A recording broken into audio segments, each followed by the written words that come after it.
Hello, ladies and gentlemen. Welcome to a genre in media arts, which is the first lesson in a long line of lessons that we'll be covering.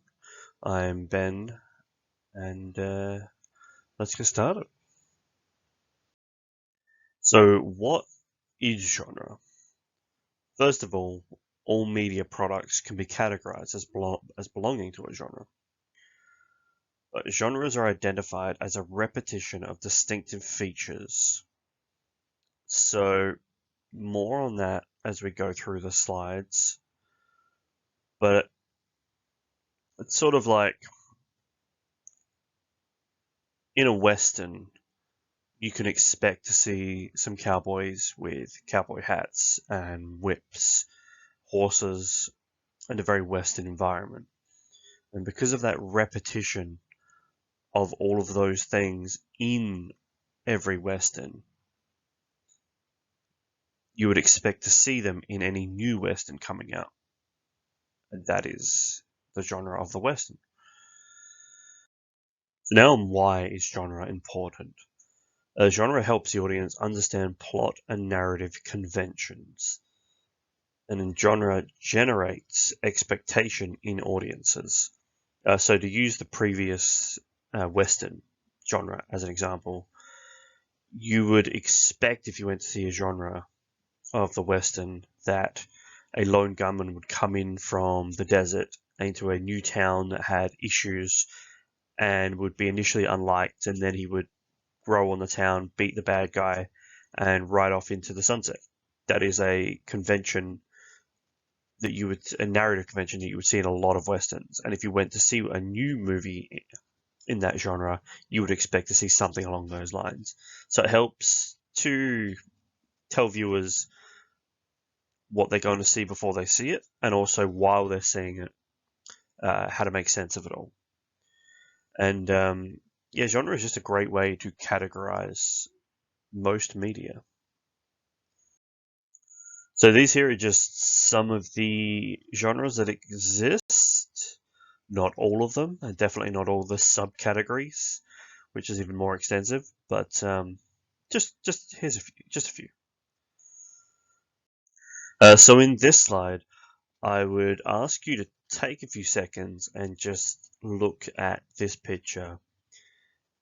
You can probably all guess what genre it's from, but it's more about what is in the picture, the little things.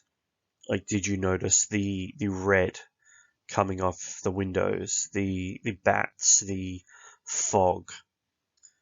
All of these things are iconic and they are indicative of a horror sort of genre aesthetic. So we were just talking about icons of the horror franchise, but there is of course icons for all the different genres, and they're fundamentally what make up a genre. You would expect to see guns in spy movies, and you'd expect to see uh, tanks in war movies and aliens in sci-fi movies. They are iconic, and they are what make up a genre because they're repeated. You see it in one, and you would expect to see it in the other. This is another aspect that makes up genre is the color palette. Every genre tends to have its own color palette. In the horror one we saw, the color palette is very dark. You'd expect to see reds. You'd expect to see a lot of black and a lot of really dark colors. In a western, you'd expect to see very, very bright, sandy, open, meadowy sort of colors. You can see here there's a sort of Mardi Gras sort of thing going on with very bright colors. There's the nighttime city with a lot darker and muted colors, and the rest there. Each genre has its own color palette, and you could almost tell what you were looking at just from the color palette. So we've already briefly touched on narrative conventions for the Western, so I will just skip through that.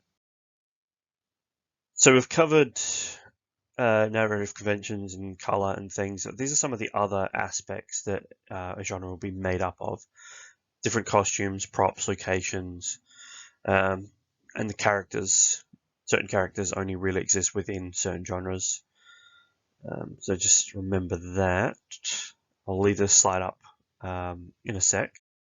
So now I'd ask you to just brainstorm some aspects of a genre of your choosing. Pick any genre you are interested in or know very well, and just think about all those things: color, characters, settings, location, props, and just try and write them all down. And we will discuss this after.